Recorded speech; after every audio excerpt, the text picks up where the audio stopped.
Ukraina meminta bantuan, meminta support ke ekspansi NATO ke wilayah perbatasan Rusia. Ukraina ini ada persis di perbatasan Rusia.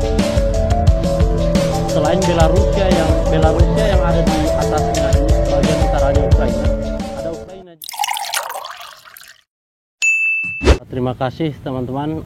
Hari ini kita akan coba mengulik kembali konflik di Ukraina dan Rusia yang sejauh ini ternyata masih hangat juga dibicarakan di media sosial dan di berita-berita.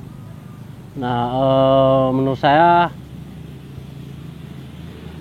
momen ini menjadi kesempatan kita untuk melihat dan mempelajari bagaimana dunia bekerja dan bagaimana memahami konflik internasional dan apa dampaknya ke kita di Indonesia. Nah, yang selama ini terjadi di media, yang beredar di media, bahwa menurut apa yang saya lihat adalah konflik Rusia dan Ukraina ini masih jauh dari kata selesai atau usai, karena eskalasinya terus meningkat. Ukraina meminta bantuan, meminta support ke dunia barat, terus dunia barat merespon dengan sanksi-sanksi kepada Rusia, membatasi pergerakan Rusia dalam bidang ekonomi, dalam bidang pergaulan internasionalnya dikucilkan begitu. Jadi Rusia dihambat di banyak hal, bahkan di dunia olahraga pun dunia barat mencoba menghambat Rusia di olahraga.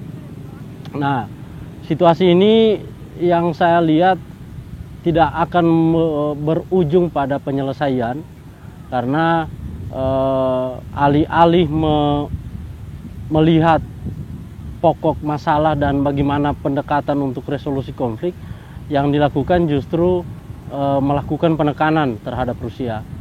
Nah, yang harus kita lihat dan juga sebenarnya sudah dinyatakan oleh Rusia di awal-awal, bahkan sebelum mereka melancarkan agresi militernya, Putin dan Rusia sudah menyatakan bahwa pokok persoalannya adalah ekspansi NATO ke wilayah perbatasan Rusia. Nah, ini akan menjadi pokok persoalannya Rusia, dan bagaimana etnis Rusia di wilayah Donbas terus dilakukan pembantaian. Kalau dari sisi Rusia, dua hal ini menjadi pokok penting kenapa dia harus melancarkan agresinya ke Ukraina. Nah, kalau misalnya dunia internasional yang sudah mapan dengan teori-teori resolusi konfliknya, kalau mereka melakukan pendekatan terhadap dua sumber masalah ini, mungkin dialog bisa dilakukan. Nah, tapi ternyata dua sumber masalah ini tidak pernah dibahas di media juga tidak dibahas, dan di pertemuan-pertemuan internasional juga di forum-forum internasional tidak dibahas dua sumber masalah ini. Jadi pendekatannya bukan lagi melihat sumber masalah dan bagaimana pendekatan untuk resolusinya, tapi melakukan penekanan-penekanan terhadap Rusia.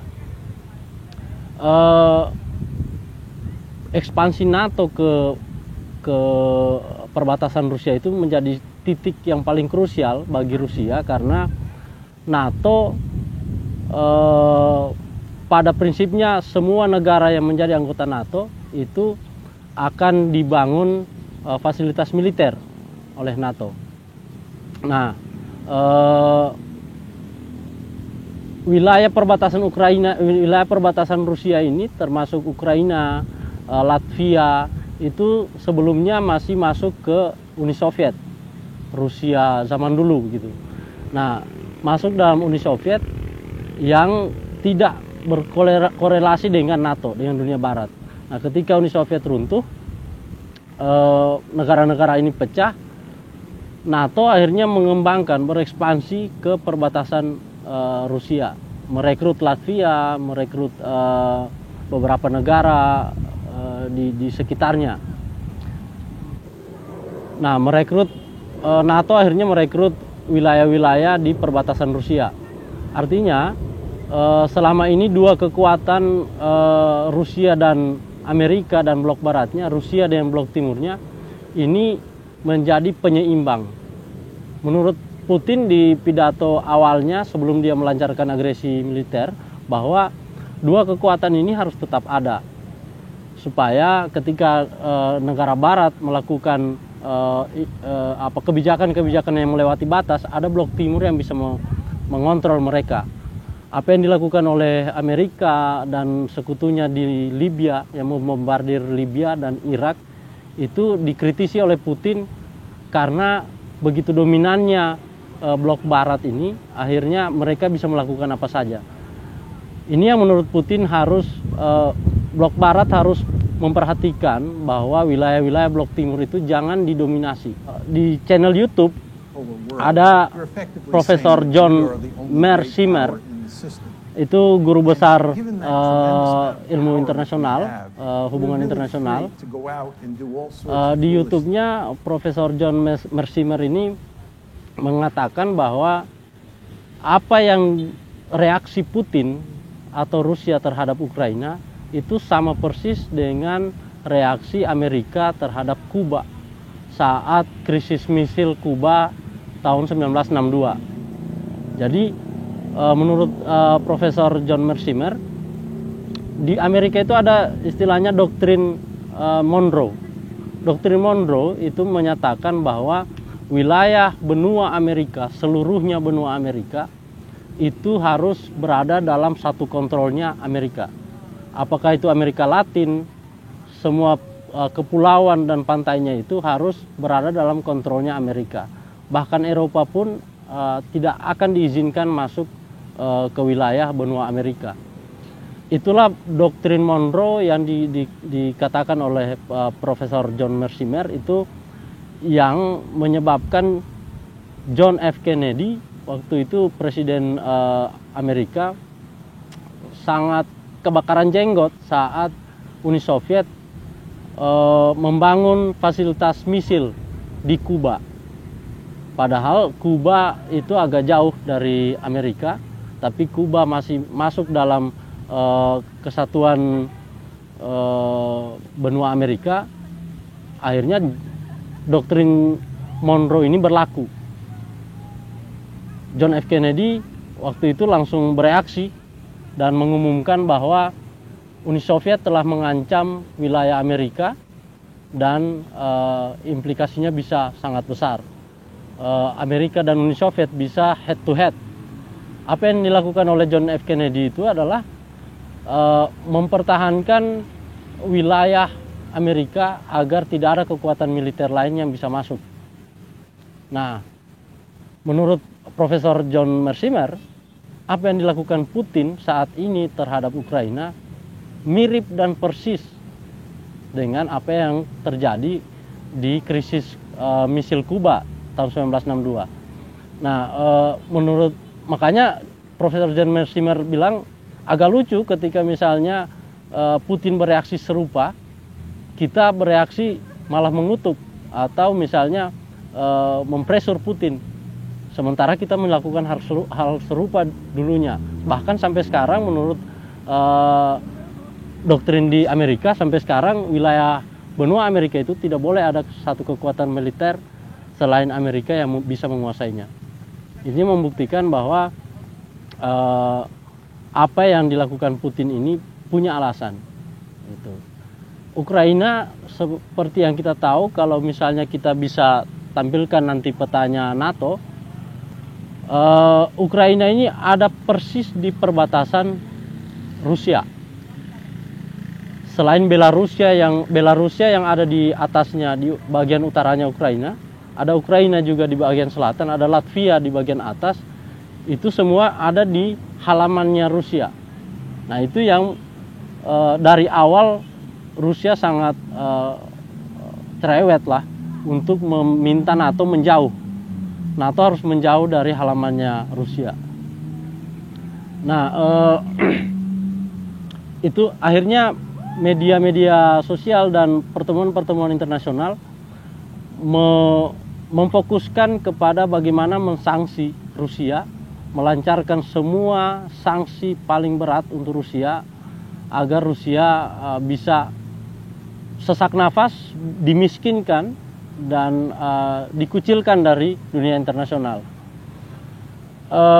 Ini juga menggiring hampir semua mayoritas opini publik tergiring untuk melakukan pressure terhadap Rusia.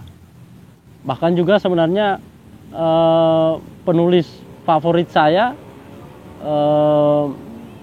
Gunawan Muhammad, itu beberapa hari kemarin merilis tulisannya, dan poin tulisannya Gunawan Muhammad adalah keliru bagi Putin untuk membangkitkan kembali kekaisaran Rusia. Jadi bahkan seorang Gunawan Muhammad pun tergiring opininya bahwa Putin dan Rusia ini ingin membangun kembali kebesaran kekaisaran Rusia. Nah, di artikel lain kalau kita melihat ada pengamat internasional juga dari Swiss. Swiss ini negara yang terkenal dengan netral. Negara di jantung Eropa, tapi mereka terkenal sangat netral. Pengamat militer di Swiss, dia juga pernah bekerja dengan NATO, namanya Jacques Baud. Saya tidak tahu bagaimana pronunciation-nya, pengucapannya, tapi tulisannya Jacques Baud, bisa mungkin akan disertakan juga linknya nantinya. Bahwa Jacques Baud ini pernah bekerja dengan NATO dan dia master dalam hubungan internasional. Dia mengatakan Rusia tidak punya keinginan untuk menaklukkan Ukraina sebenarnya. Rusia tidak punya intens untuk merebut Ukraina atau meluluhlantakan Ukraina.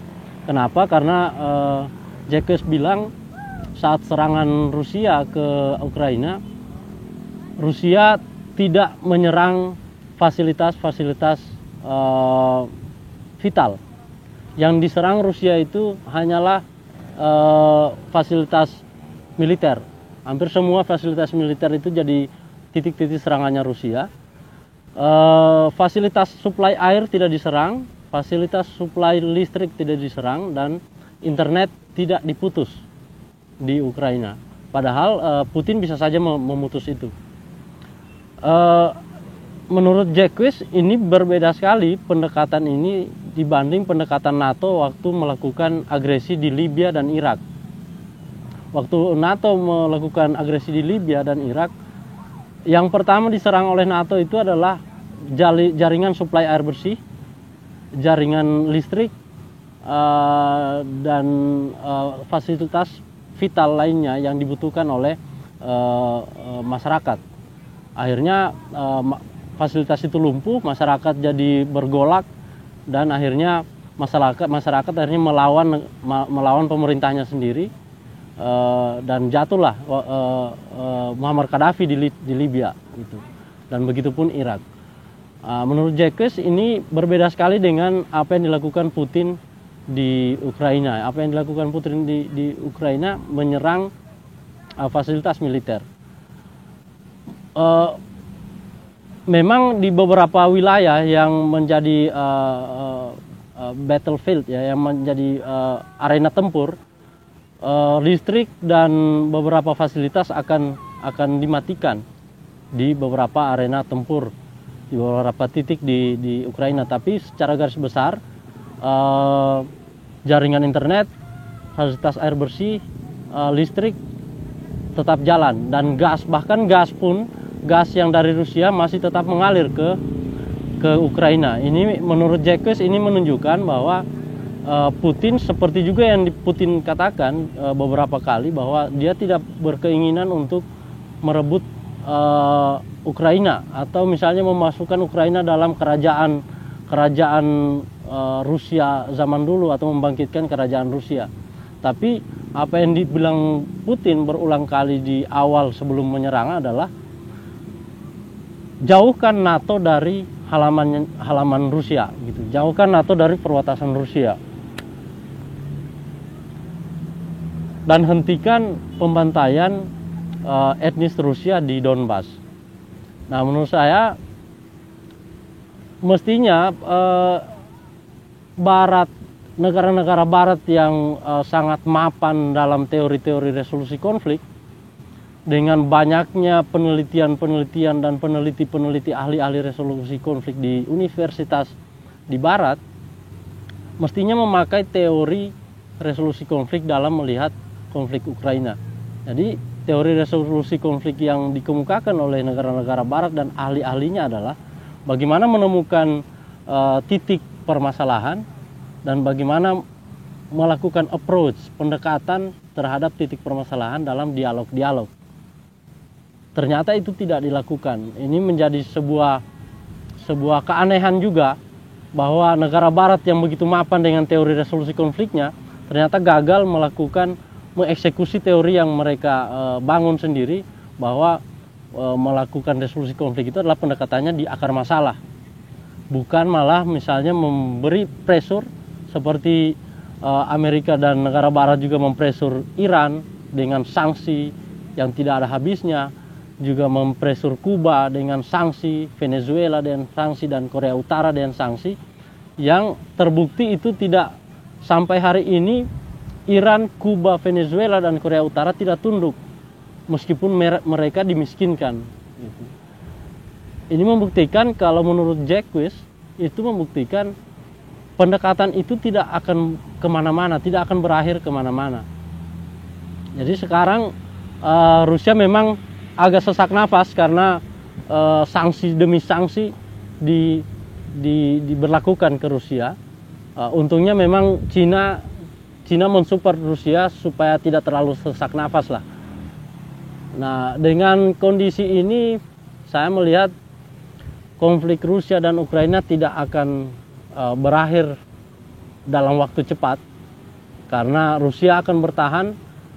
Kalau misalnya targetnya Rusia miskin dan menyerah dengan sanksi itu, menurut pengamat masih akan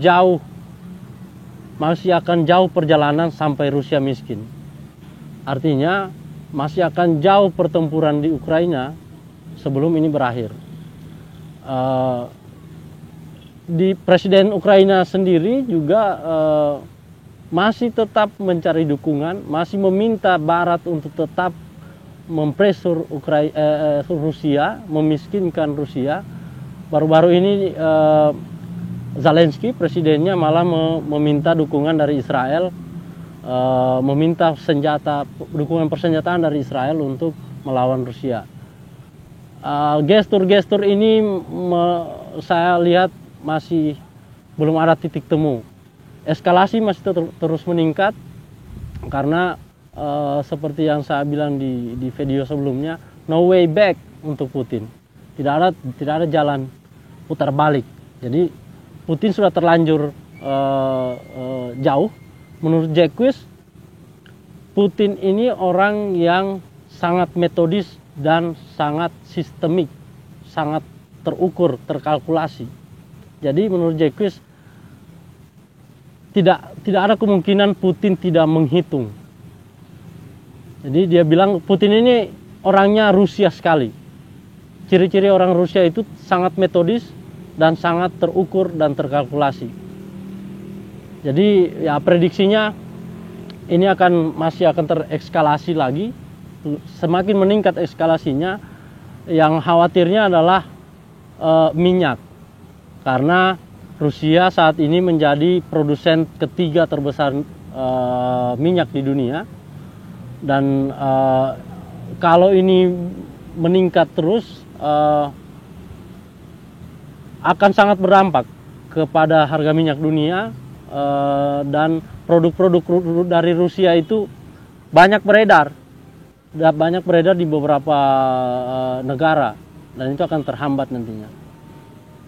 Saya pikir itu yang bisa kita sharing di pertemuan kali ini.